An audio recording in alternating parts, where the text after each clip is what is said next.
നാട്ടിൽ തെങ്ങേറാനായാലും കോഴി ഫാമിൽ വേസ്റ്റ് എടുക്കാനായാലും അങ്ങനെ ഒരുപാട് ജോലിക്ക് പോയിട്ടുണ്ട്. റബ്ബർ വെട്ടാൻ പോയിട്ടുണ്ട്. അങ്ങനെ പല പരിപാടിക്കും പോയിട്ടുണ്ട്. കാരണം ഡിഗ്രിക്ക് പോകാനൊന്നൊരു വിടാനുള്ളൊരു സാഹചര്യം വീട്ടിലത്താർക്കൊന്നും ഉണ്ടായിരുന്നില്ല.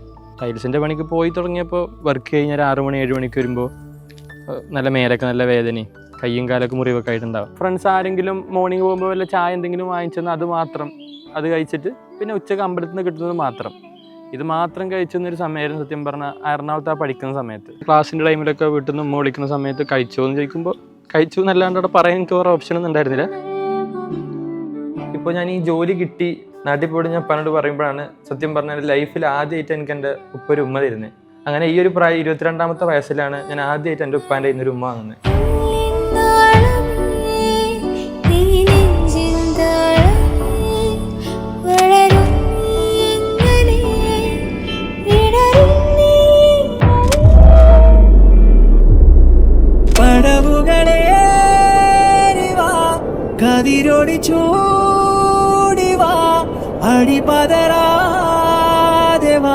ഇന്ന് നമ്മുടെ കൂടെയുള്ള ഒരു സ്പെഷ്യൽ കാൻഡിഡേറ്റ് ആണ്.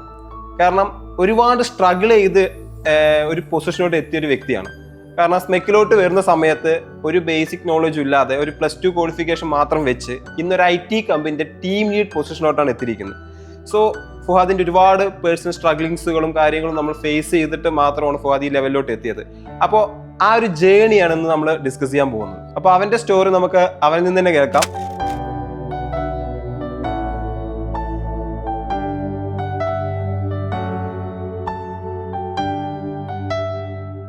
അപ്പോൾ ഫുഹാദ് ഇപ്പോൾ നമ്മളിപ്പോൾ 0 എന്ന് തുടങ്ങിയതാണ് അല്ലേ? സ്മെക്കിൽ വരുന്ന സമയത്ത് 0 നോളജ്, ഇപ്പോൾ ലാപ്ടോപ്പ് പോലും ഉണ്ടായിരുന്നില്ല ഫുഹാദിൻ്റെ അല്ലേ? ഇപ്പോൾ ഫ്രണ്ടിൻ്റെ ലാപ്പ് വെച്ചിട്ടാണോ വർക്ക് ചെയ്ത് ഇപ്പോൾ ഈ ഒരു പാക്കേജ് വാങ്ങി അല്ലെങ്കിൽ ഇപ്പോൾ ഈ ഒരു പൊസിഷനോട് ടീം ലീഡ് പൊസിഷൻ ഈ ഒരു ചെറിയ ഏജിൽ തന്നെ ഇപ്പം എന്താ തോന്നുന്നു? സത്യം പറഞ്ഞാൽ നല്ല സന്തോഷമുണ്ട്. ഞാൻ ഒരിക്കലും എക്സ്പെക്ട് ചെയ്തിട്ടില്ല ഞാൻ ഈ ഒരു പൊസിഷനിൽ എത്തുന്നു, ഈ ഒരു പാക്കേജിൽ ഞാൻ വർക്ക് ചെയ്യും, ഇത്ര പെട്ടെന്ന് എനിക്ക് ഇങ്ങനെ ഒരു പാക്കേജിൽ കിട്ടുന്നു ഞാൻ ഒരിക്കലും എക്സ്പെക്ട് ചെയ്തിട്ടില്ല. ഇപ്പൊ ഏജ് 22 ആണ് അല്ലേ? ഇപ്പൊ 22 ഏജിലൊക്കെ ഞാനൊക്കെ ബിടെക് പഠിച്ചുകൊണ്ടിരിക്കുന്ന സമയമാണ് അല്ലെ? ആ സമയത്താണ് ഫുഹാദ് ഇപ്പൊ ഇത്രയും പാക്കേജ് വാങ്ങുന്നത്. സത്യം പറഞ്ഞാൽ ഇപ്പോൾ സ്മെക്കിൽ വന്ന് ഒരുപാട് സ്റ്റുഡൻസ് പ്ലേസ് ആയി പോയിട്ടുണ്ട്. പക്ഷേ ഫുഹാദ് ഒരു സ്പെഷ്യലാണ്. കാരണം അത്രയും സ്ട്രഗിൾ ചെയ്തിട്ടാണ് വന്നത് അല്ലേ? സോ ആ ഒരു സമയത്ത് ഫാമിലി എങ്ങനെയായിരുന്നു സപ്പോർട്ട്? ഫാമിലി ആരൊക്കെ ഉണ്ടായിരുന്നു? വീട്ടിലെന്ന് പറയുമ്പോൾ വീട്ടിൽ ഉപ്പ, ഉമ്മ, ഒരുത്തണ്ട്, ഒരനിയൻ. ഓക്കെ. അപ്പൊ സ്മെക്കിലോട്ട് വരുന്ന സമയത്ത്, കോഴ്സ് പഠിക്കാൻ വരുന്ന സമയത്ത് അവരെങ്ങനെയാണ് സപ്പോർട്ടീവ് ആയിരുന്നു? അവര് സപ്പോർട്ടീവ് ആയിരുന്നു. പക്ഷെ അവർക്ക് എന്നെ ഫിനാൻഷ്യലി ഇപ്പൊ എൻ്റെ കൂടെ എന്നെ സപ്പോർട്ട് ചെയ്യാനോ ഒരു സാഹചര്യം ആയിരുന്നില്ല. ഇപ്പോൾ ഉസ്താദാണ് നാട്ടില്, പിന്നെ അനിയൻ പഠിക്കുന്നു, പെങ്ങൾ കല്യാണം കഴിഞ്ഞ് പോയതാണ്, ഉമ്മ ഹൗസ് വൈഫ്. അപ്പോൾ അവർക്ക് വീട്ടിലത്തെ കാര്യങ്ങൾ നോക്കി പിന്നെ പഠിക്കാൻ വേണ്ടി ഇറങ്ങാം. ഞാൻ പഠിക്കുന്ന സമയത്ത് എൻ്റെ കാര്യം കൂടെ നോക്കുക എന്നുള്ളത് ഉപ്പാക്കൊരു ബുദ്ധിമുട്ടായിരുന്നു. ആ സമയത്ത് ഒരു ഫിനാൻഷ്യലി കുറച്ച് ബുദ്ധിമുട്ടായിരുന്നു. സ്മെക്കിലോട്ട് വരുന്നതിന് മുന്നേ എന്തായിരുന്നു? വർക്ക് ചെയ്തിട്ടുണ്ടായിരുന്നോ അതോ പഠിക്കുകയായിരുന്നോ? അല്ല, ഞാൻ സ്മെക്കിലോട്ട് വരുന്നതിന്റെ മുമ്പ് നാട്ടില് ജോലിയായിരുന്നു. എന്ത് ജോലിയായിരുന്നു?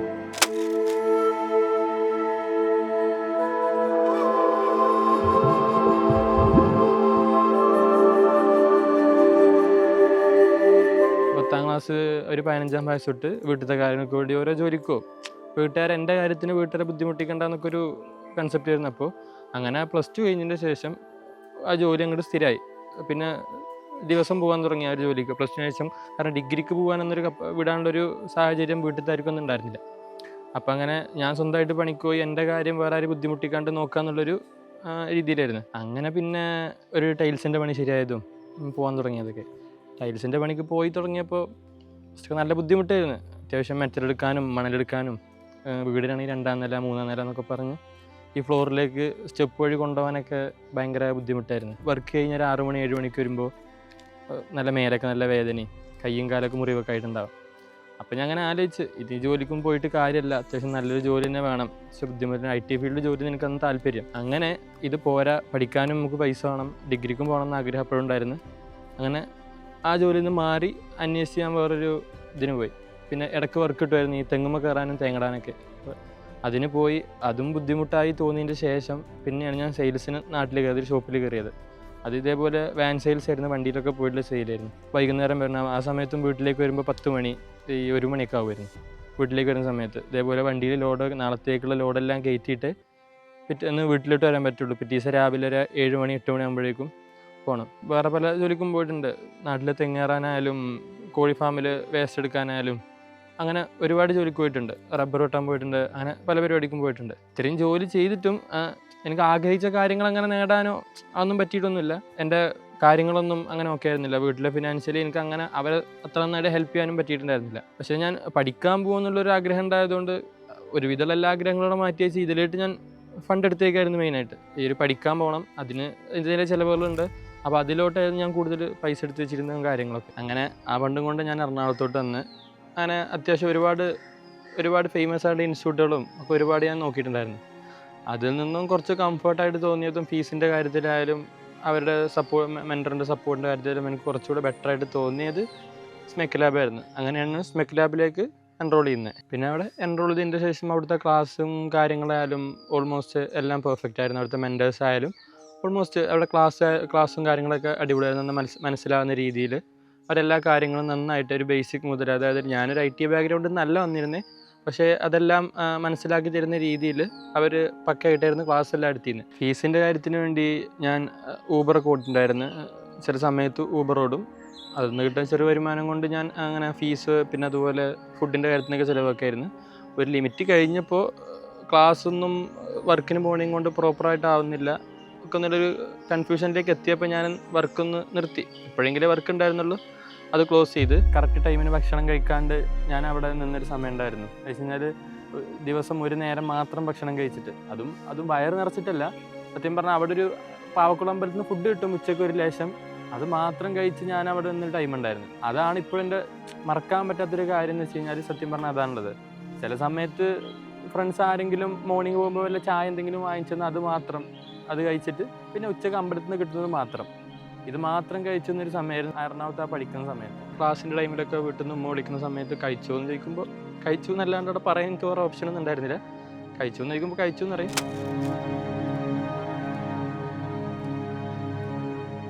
മോർണിംഗ് ഒരു 9 മണി മുതൽ രാത്രി ഒരു 10-11 മണി വരെ ഇരിക്കാറുണ്ടായിരുന്നു. അവിടെ സപ്പോർട്ടിൻ്റെ കാര്യത്തിനായാലും സന്ദീപ് സാറ്, അതേപോലെ ജിക്കു, അതുപോലെ തന്നെ ആൻമരിയ, ഇവരൊക്കെ ക്ലാസ്സിൻ്റെ കാര്യത്തിലൊക്കെ ഭയങ്കര സപ്പോർട്ടായിരുന്നു. അതിൻ്റെ ശേഷം ഞാൻ റൂമിൽ വരുമ്പോഴും ഒരു 2-3 മണി വരെയൊക്കെ ഞാൻ സ്വന്തമായിട്ടിരുന്ന് പഠിക്കുമായിരുന്നു. പഠിച്ചതിൻ്റെ ശേഷം ഞാനൊരു പ്രൊജക്റ്റ് കംപ്ലീറ്റ് ചെയ്ത്, ഒരു ഇ-കൊമേഴ്സ് ഒരു പ്രൊജക്റ്റായിരുന്നു ചെയ്തിരുന്നത്. ആ ഒരു പ്രൊജക്റ്റ് കഴിഞ്ഞതിൻ്റെ ശേഷം സന്ദീപ് സാർ ഒരുപാട് ഇൻ്റർവ്യൂസ് തരും. ഒരുപാട് ഇൻ്റർവ്യൂ ഉണ്ടെന്ന് പറഞ്ഞാൽ അപ്ലൈ ചെയ്യും, ഇൻ്റർവ്യൂവിന് വിളിക്കും, ഞാൻ മുങ്ങും.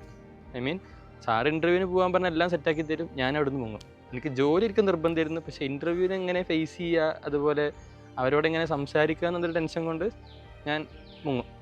അങ്ങനെ ഞാൻ അവസാന ഇൻ്റർവ്യൂവിന് അറ്റൻഡ് ചെയ്ത് ആ ഫസ്റ്റ് ഇൻ്റർവ്യൂ തന്നെ എനിക്ക് ജോലി കിട്ടുകയും ചെയ്തു. അങ്ങനെ ഒരു 6 മന്ത് കഴിഞ്ഞപ്പോൾ എനിക്കൊരു ഫസ്റ്റ് പ്ലേസ്മെൻറ്റ് എന്ന രീതിയിൽ ഇവിടെ മലപ്പുറത്തൊരു കമ്പനിയിൽ ജോലി കിട്ടിയത്. അങ്ങനെ ഫസ്റ്റ് കമ്പനിയിലായിട്ട് ഞാൻ മലപ്പുറത്തൊരു കമ്പനിയിലായിരുന്നു പ്ലേസ് ആയിരുന്നു. അവിടെ ഒരു ജൂനിയർ ഡെവലപ്പർ എന്നുള്ള രീതിയിലായിരുന്നു. അങ്ങനെ ഞാനൊരു 3 മാസം അവിടെ കംപ്ലീറ്റ് ചെയ്ത്. 3 മാസം എന്ന് പറയുമ്പോൾ അതൊരു സ്റ്റാർട്ടപ്പ് കമ്പനി ആയിരുന്നു. എൻ്റെ മുകളിലൊരു സീനിയർ ഡെവലപ്പറോ അങ്ങനെയൊന്നും അവിടെ ഉണ്ടായിരുന്നില്ല. അങ്ങനെ 3 മന്ത് അവിടെ വർക്ക് ചെയ്ത് ഞാൻ അവിടെ ഒരു പ്രൊജക്റ്റും ചെയ്ത് കംപ്ലീറ്റ് ചെയ്ത് 3 മന്ത് കഴിഞ്ഞപ്പോൾ സന്ദീപ് സാർ ഇതുപോലെ എന്നെ വിളിച്ച്, ഫുഹാദ് അങ്ങനെ എറണാകുളത്തൊരു കമ്പനിയിൽ നല്ലൊരു വേക്കൻസി ഉണ്ട്, നല്ലൊരു ഓപ്പർച്യൂണിറ്റി ഉണ്ട്, അത്യാവശ്യം നല്ല പോസ്റ്റാണെന്നും പറഞ്ഞ് എന്തുകൊണ്ടും ബെറ്റർ ഓപ്പർച്യൂണിറ്റി ആയിരുന്നു, നല്ല സാലറിയും നല്ല പോസ്റ്റൊക്കെ ആയിരുന്നു. അങ്ങനെ ഞാൻ ആ കമ്പനി ഇൻ്റർവ്യൂ അറ്റൻഡ് ചെയ്ത് എൻ്റെ സെക്കൻഡ് ഇൻ്റർവ്യൂ ആയിരുന്നു അതും. അവിടെ എനിക്ക് ജോലി കിട്ടി. അങ്ങനെയാണ് ഞാൻ എൻ്റെ സെക്കൻഡ് കമ്പനിയിലോട്ട് ജമ്പ് ചെയ്യുന്നത്. അവിടെ ഇതുപോലെ ഒരു പൈത്തൺ ഫുൾ സ്റ്റാക്ക് ഡെവലപ്പർ എന്നുള്ള ഒരു പോസ്റ്റിലേക്കായിരുന്നു പോയിരുന്നത്. അങ്ങനെ ഞാൻ അവിടെ പോയതിൻ്റെ ശേഷം നമ്മൾ ടീമൊക്കെ ഒന്ന് ബിൽഡ് ചെയ്തെടുത്ത് അവിടെ പോയി ഞാൻ സ്റ്റാർട്ട് ചെയ്ത് ഒരു ടീം ബിൽഡ് ചെയ്തെടുത്ത്. ഇതുപോലൊരു 10 എംപ്ലോയീസൊക്കെ ഉണ്ടായിരുന്നു. അങ്ങനെ അവിടുന്ന് ഒരു 2 പ്രൊജക്റ്റ് ചെയ്ത് അതിൻ്റെ മുമ്പ് ഒരു 6 മന്ത് ആയപ്പോഴേക്കും എനിക്ക് ടീം ലീഡ് എന്നുള്ള പോസ്റ്റിലേക്കാണ് എനിക്ക് പ്രൊമോഷൻ കിട്ടിയത്. അങ്ങനെ അവിടുന്ന് ഒരു 1 ഇയർ ഓൾമോസ്റ്റ് കംപ്ലീറ്റ് ആയതിൻ്റെ ശേഷം ഇതുപോലെ തന്നെ സന്ദീപ് സാറെ പിന്നെ എന്നെ വിളിച്ച്, ഇതുപോലെ ഇപ്പോൾ നല്ലൊരു കമ്പനിയുണ്ട്, നെറ്റ്വർക്കിങ്ങിൻ്റെ കമ്പനിയാണ്, എന്തുകൊണ്ടും ഇപ്പം നിൽക്കുന്ന കമ്പനിയിലേക്കാൾ കുറച്ചുകൂടി നല്ല ഓപ്പർച്യൂണിറ്റിയാണ്, നല്ല പോസ്റ്റാണ്, എല്ലാം കൊണ്ടും നിനക്ക് പറ്റുമെന്ന് പറഞ്ഞപ്പോൾ ഞാൻ ഇതുപോലെ എൻ്റെ 3ാമത്തെ ഇൻ്റർവ്യൂ ആയ ആ കമ്പനിയിലോട്ട് ഇൻ്റർവ്യൂവിന് പോയി. അതുപോലെ എൻ്റെ 3ാമത്തെ ഇൻ്റർവ്യൂ അവിടെ തന്നെ എനിക്ക് ജോലിയും കിട്ടി, ഞാൻ ആ കമ്പനി തന്നെ കയറുകയും ചെയ്ത്. അതാണിപ്പോൾ ഞാൻ വർക്ക് ചെയ്യുന്ന എൻ്റെ കറണ്ട് കമ്പനി. ഇപ്പോൾ ഞാനവിടെ വർക്ക് ചെയ്യുന്ന പോസ്റ്റ് എന്ന് വെച്ച് കഴിഞ്ഞാൽ സോഫ്റ്റ്വെയർ ഡെവലപ്മെൻറ്റ് ടീം ലീഡറിനെ വർക്ക് ചെയ്യുന്നത്. എൻ്റെ അണ്ടറിൽ ഇതുപോലെ 10 എംപ്ലോയീസ് ഉണ്ട് ആ കമ്പനിയിൽ. 22 വയസ്സിൽ ഇപ്പോൾ ഒരു കമ്പനി ടീം ലീഡാണ് അല്ലേ? അപ്പോൾ എങ്ങനെയുണ്ട് വർക്കൊക്കെ? എങ്ങനെയുണ്ട് വർക്കൊക്കെ? അടിപൊളിയായിട്ട് പോകുന്നു. അടിപൊളി. ഇപ്പോൾ എത്ര പേരാണ് ടീം ലീഡറുള്ളത്? ഇപ്പോൾ കറന്റ് 10 പേരുണ്ട്. 10 പേരുണ്ട് അല്ലേ? എങ്ങനെയായിരുന്നു വീട്ടിലൊരു റിയാക്ഷൻ? ഇപ്പോൾ ഉമ്മയാണെങ്കിലും ഉപ്പയാണെങ്കിലും അല്ലെങ്കിൽ ഇപ്പോൾ ചേച്ചിയാണെങ്കിലും എങ്ങനെയായിരുന്നു റിയാക്ട് ചെയ്തത്? കാരണം അവൻ്റെ ഒരു പ്രതീക്ഷയാണ് ഫുഹാദ് അല്ലേ? കാരണം അത്രയും സ്ട്രഗിൾ ചെയ്ത് അവിടെ നിന്ന് ആ ജോബ് ചെയ്ത് ഇവിടെ വന്ന് ഞാൻ പറയാം പട്ടിണി പോലും കടന്നിട്ടാണ് സത്യം പറഞ്ഞ ആ ജോലി വാങ്ങിയത്. ആ സമയത്ത് അവന്റെ ഒരു മൊമെന്റ്സ് എന്തായിരുന്നു? അവരുടെ മൊമെന്റ് എന്ന് പറയുമ്പോൾ സത്യം പറഞ്ഞാൽ അവരും പ്രതീക്ഷിച്ചിട്ടില്ല. കാരണം ഞാൻ ഓരോ സമയത്തും വീട്ടിലോട്ട് വിളിച്ച് പറയുന്നുണ്ട്, കൂടെയുള്ള അവര് പ്ലേസായി, ഇവര് ഇന്ന് ഹൈദരാബാദ് അവരെ ഇൻഫോ പാർക്കിലോട്ട് പ്ലേസ് ആയിട്ടുണ്ട്, എനിക്ക് മാത്രം കിട്ടിയില്ല, ഞാൻ തിരിച്ച് വരികയാണ്, ഇനി നിൽക്കുന്നില്ല എന്നൊരു കൺസെപ്റ്റിലായിട്ട് ഇരിക്കുന്ന സമയത്താണ് ജോലി കിട്ടിയെന്ന് പറഞ്ഞിട്ട് ആ ഇന്റർവ്യൂ അറ്റൻഡ് ചെയ്തതിന്റെ കോൾ വരുന്നത്, ജോലി കിട്ടി ശരിയായി എന്ന് പറഞ്ഞിട്ട് വിളിക്കുന്നത്. ആ സമയത്തൊരു സന്തോഷം എന്ന് പറയുമ്പോൾ ഭയങ്കരമായിരുന്നു. വീട്ടിലോട്ട് വിളിച്ചു പറഞ്ഞപ്പോൾ, കാരണം ഞാൻ തിരിച്ച് വരികയാണെന്നുള്ളൊരു കൺസെപ്റ്റിലാണ് വീട്ടുകാർ ആ സമയത്ത് അവിടെ നിൽക്കുന്നത്. പെട്ടെന്ന് ജോലി കിട്ടി, ഞാൻ വരുന്നില്ല എന്നുള്ളൊരു കൺസെപ്റ്റ് കേട്ടപ്പോൾ സത്യം പറഞ്ഞാൽ എല്ലാവർക്കും നല്ല സന്തോഷമായി. ഉപ്പാക്കൊക്കെ ഭയങ്കര സന്തോഷമായിരുന്നു. ഞങ്ങൾ സാമ്പത്തികമായിട്ട് വളരെ ഒരു താഴ്ന്ന ഇതായത്. അപ്പോൾ അവന് ഈ ജോലി കിട്ടിയ വളരെ അതിൽ നല്ല സന്തോഷമുണ്ട്. ഒരുപാട് ബുദ്ധിമുട്ടിക്കണം. അവന് സ്വന്തമായിട്ട് തന്നെ ഇത് പഠിക്കാൻ വേണ്ടി പണം കണ്ടെത്തിയായിരുന്നു. തന്നെ നമ്മളും ആഗ്രഹിച്ചു. നമുക്കൊന്നും ചിന്തിക്കാൻ പറ്റാത്തൊരു ഇതായിരുന്നു നമുക്കൊന്ന് ആ മേഖലയെ. അപ്പം അത് അങ്ങനെ പഠിച്ചെടുത്തിൽ വളരെ സന്തോഷം. അവൻ്റേത് കൊണ്ട് തന്നെ ഇപ്പോൾ ഈ കുടുംബം ഞങ്ങൾ അങ്ങനെ കഴിഞ്ഞു ഇത് പോണത്. ഒരു വീട് പിന്നെ ഇല്ല, അത് പിന്നീട് ഒക്കെ ശരിയാകുമെന്ന് പറഞ്ഞിട്ട് ഞങ്ങളങ്ങനെ അവൻ്റെ ഒരു സംരക്ഷണത്തിലാണ് ഇപ്പോൾ ഞങ്ങൾ കഴിഞ്ഞു പോണത്. അവൻ ഈ നാട്ടിൽ തന്നെ പഠിച്ചിട്ട് ഇവിടെ തന്നെ നിൽക്കണം എന്നുള്ളൊരു ആഗ്രഹമായിരുന്നു. അങ്ങനെ പലരും പുറമേക്കൊക്കെ വന്നു, പക്ഷേ അവനൊന്നും ഇല്ല. പിന്നീട് എല്ലാതും അവൻ തന്നെ സ്വയമായിട്ട് പഠിച്ചെടുത്തു. അതിനുവേണ്ടി ഒരുപാട് കഷ്ടപ്പെട്ടിരിക്കണം. അങ്ങനെ മറ്റുള്ള ഇതിൽ ഒരിക്കലും പ്രതീക്ഷിക്കാത്തടത്ത് എത്തിച്ചേർന്നു അവനെ. അതിൽ നമുക്ക് ഭയങ്കര അഭിമാനമുണ്ട്. പക്ഷേ അവനത് അറിയിക്കുന്നതായിരുന്നു. അതിനുള്ള അധ്വാനം അവന് വളരെ ഹാർഡ് വർക്ക് ചെയ്തിട്ട് തന്നെയാണ്. അങ്ങനെ ഉറക്കില്ല പോവില്ല എന്ന് പറഞ്ഞ പോലെ വളരെ കഷ്ടപ്പെട്ടിരുന്നു. ഞങ്ങൾക്ക് അതിലൊക്കെ നല്ല വിഷമം ഉണ്ടായിരുന്നു. ഇങ്ങനെ അവൻ്റെ കാര്യം അറിയിച്ചിട്ട് അവനക്ക് ഇതിങ്ങനെ വീട് അതുപോലെ ഫാമിലി എന്നുള്ളൊരു ചിന്ത, അതുപോലെ അവൻ്റെ അഞ്ജനി ഇങ്ങനെ ഇതുപോലെ കൊണ്ടുവരണം കുടുംബത്തിലൊക്കെ. ഇനി അവൻ്റെ ഒരു ആഗ്രഹം എനിക്കൊരു വീടുണ്ടാക്കണം, കുടുംബത്തിനെ നല്ലപോലെ സന്തോഷമായിട്ട് കൊണ്ടുപോകണം. ഒരു വീട് എന്നുള്ളത് തന്നെ അത് അവൻ്റെ ഒരു ആഗ്രഹമാണ്. അവനിതിൻ്റെ ഇനി ഉയർന്നതിൻ്റെ തലങ്ങളിലേക്ക് എത്തണമെന്ന് തന്നെ ആഗ്രഹം. അതിന് മാക്സിമം പഠിക്കാൻ പറ്റുന്ന ഇതും എത്ര ഉന്നതി കയറാൻ പറ്റും ആഗ്രഹം, അത് സാധിക്കട്ടെ എന്നാണ് ആഗ്രഹം. പേരക്കുട്ടികളെ ഗൾഫിൽ പോയില്ലേ? ഞാൻ പോയിട്ടില്ലല്ലോ. പോയിട്ടില്ല. ഞാൻ എറണാകുളത്തല്ലേ. അപ്പൊ അതിനെ കുറിച്ച്, അവിടെ ജോലിയെ കുറിച്ച് എന്താ നിങ്ങൾക്ക് പറയാനുള്ളതെന്ന്? ഗൾഫിക്കൊന്നും പോകാണ്ട് ഇടക്കിടക്ക് കൂടി നല്ല പണിയും ജോലിയൊക്കെ എടുത്തിട്ട് നമുക്ക് നേരെ ജീവിച്ചാൽ നോക്കുക, അതന്നെ പറയാനുള്ളത്. ഒരു പിത്തനിയിലൊന്നും കുടുങ്ങുമൊന്നും ചെയ്യരുത്. നല്ല നിലയിൽ നമുക്ക് മുന്നോട്ട് പോകണം. ഇപ്പൊ ഫാമിലിയിൽ ഇപ്പൊ എങ്ങനെയാണ്? കസിൻസും ഇവരൊക്കെ പഠിക്കാൻ വരുന്ന സമയത്ത് +2 ക്വാളിഫിക്കേഷൻ ഉള്ളൂ എന്നൊക്കെ ചോദിച്ചിട്ടുണ്ടായിരുന്നു അല്ലേ? ജോബ് കിട്ടുമോ എന്നൊക്കെ അവർക്ക് ഡൗട്ട് ഉണ്ടായിരുന്നു. അവരൊക്കെ എന്ത് പറയുന്നു ഇപ്പോൾ? അവരിപ്പോ എന്ത് പറയുന്നത് വെച്ചാൽ എല്ലാവരും ഇപ്പൊ ഗൾഫിൽ പോയി. ആരും വലിയ പഠിപ്പൊന്നും ഉണ്ടായിട്ടില്ല. +2 കഴിഞ്ഞ് ITI കോഴ്സിൽ അങ്ങനെ പോയി. ഞാനും +2 കഴിഞ്ഞ് നാട്ടിൽ ഒരുപാട് ജോലി ചെയ്തപ്പോൾ ആരും വിചാരിച്ചിട്ടില്ല ഞാൻ ഇങ്ങനെ പെട്ടെന്ന് പഠിക്കാൻ പോകും, ഇപ്പൊ ഇങ്ങനെ ഒരു IT കമ്പനിയിൽ ജോലി കയറുന്നൊന്നും ആരും എക്സ്പെക്ട് ചെയ്തിട്ടില്ല. എന്തൊക്കെ അച്ചീവ് ചെയ്തു ഈ ഒരു ഇപ്പൊ ജോബ് കിട്ടി, ഇപ്പൊ ഫാമിലിയിലാണെങ്കിലും എല്ലാതെയും എന്തൊക്കെ അച്ചീവ്മെന്റ് വന്നു, അല്ലെങ്കിൽ എന്തൊക്കെ ചേഞ്ച് വന്നു ലൈഫിൽ? ഇപ്പൊ 2 വർഷം കഴിഞ്ഞ് നോക്കുകയാണെങ്കിൽ സത്യം പറഞ്ഞാൽ എനിക്കും എൻ്റെ വീട്ടുകാർക്കും നല്ല സന്തോഷമുണ്ട്. ഇപ്പോൾ ഒരു IT ജോലി കിട്ടിയതിൻ്റെ ശേഷം ഞാൻ എൻ്റെ വീട്ടുകാർക്ക് ചെയ്തു കൊടുത്തൊരു കാര്യമായിരുന്നു. ഇപ്പോൾ ഉമ്മാൻ്റെ ഏറ്റവും വലിയ ആഗ്രഹമായിരുന്നു ഉംറക്ക് പോകാന്നുള്ളത്. അത് സത്യം പറഞ്ഞാൽ കഴിഞ്ഞ വർഷം അതെനിക്ക് ചെയ്തു കൊടുക്കാൻ പറ്റി. എൻ്റെ ഉമ്മ ഉംറക്ക് പോയി വന്ന്. അതുപോലെ തന്നെ അനിയൻ്റെ ഏറ്റവും വലിയ ആഗ്രഹമായിരുന്നു സ്വന്തമായിട്ടൊരു PC വേണം, ഒരു ഗെയിമിംഗ് PC വേണം എന്നുള്ളത്. അതും ഇതുപോലെ തന്നെ എനിക്കൊരു 1.5 ലക്ഷം രൂപയുടെ അവൻ്റെ ഇഷ്ടത്തിനനുസരിച്ചുള്ളൊരു PC അവനെ ബിൽഡ് ചെയ്ത് കൊടുക്കാൻ പറ്റി. അതുപോലെ വീട്ടിൽ ഒരുപാട് ലോൺ ഉണ്ടായിരുന്നു. പെങ്ങളെ കല്യാണത്തിനെടുത്തതും പിന്നെ അതുപോലെ വേറെ പല ആവശ്യങ്ങൾക്ക് വേണ്ടി എടുത്തതൊക്കെ. അതൊക്കെ ഈ ഒരു ജോലി കിട്ടിയതിൻ്റെ ശേഷം എനിക്ക് പഴയ സ്വർണ്ണമൊക്കെ എടുത്തു കൊടുക്കാൻ പറ്റിയിട്ടുണ്ട്. ഇപ്പോൾ ഉമ്മനെ ഹാപ്പി ആക്കി അല്ലേ? ഇപ്പം അനിയന് ലാപ്ടോപ്പ് വാങ്ങി, പിന്നെ മൊബൈലും വാങ്ങി, ഐഫോൺ. ഉപ്പയ്ക്കൊന്നും കൊടുത്തില്ല? ഉപ്പയ്ക്കൊന്നും കൊടുത്തില്ലെന്ന് വെച്ച് കഴിഞ്ഞാൽ ചെറുപ്പം മുതലേ ഇപ്പോൾ ബേസിക്കലി എന്താ വെച്ച് കഴിഞ്ഞാൽ ഉപ്പി ഞാനും അത്ര എൻ്റെ ഒരു കോണ്ടാക്റ്റിലല്ല. കാരണം എൻ്റെ നല്ല പ്രായം മുതലേ ചെറുപ്പം മുതലേ ഉപ്പ നാട്ടിലില്ല. ഏകദേശം കുറച്ച് കാലം ഗൾഫിലായിരുന്നു, 10-15 വർഷത്തോളം ഗൾഫിലായിരുന്നു. ഞാൻ ഏകദേശം ഒരു 10ാം ക്ലാസ്സിൽ പഠിക്കുന്ന സമയത്താണ് ഉപ്പ ഗൾഫിൽ നിന്ന് വരുന്നത്.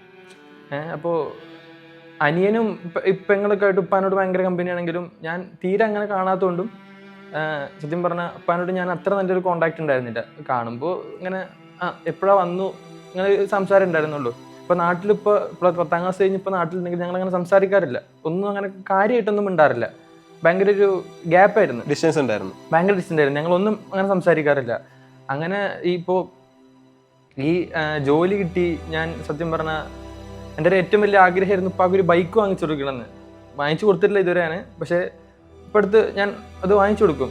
അതിന് ശേഷം സത്യം പറഞ്ഞാൽ ഇപ്പോൾ ഞാൻ ഈ ജോലി കിട്ടി പുതിയൊരു കമ്പനിയിലേക്ക് ജമ്പ് ചെയ്ത് ഞാൻ ടീം ലീഡ് ഒരു പൊസിഷനിൽ കിട്ടിയെന്ന് പറഞ്ഞ് ഞാൻ ഉപ്പാനോട് പറഞ്ഞത്. ആദ്യം ഞാൻ എൻ്റെ ഉപ്പാനോട് പറയുമ്പോൾ, നാട്ടിൽ പോയിട്ട് ഞാൻ ഉപ്പാനോട് പറയുമ്പോഴാണ് സത്യം പറഞ്ഞാൽ എൻ്റെ ലൈഫിൽ ആദ്യമായിട്ട് എനിക്ക് എൻ്റെ ഉപ്പ ഒരു ഉമ്മ തരുന്നത്.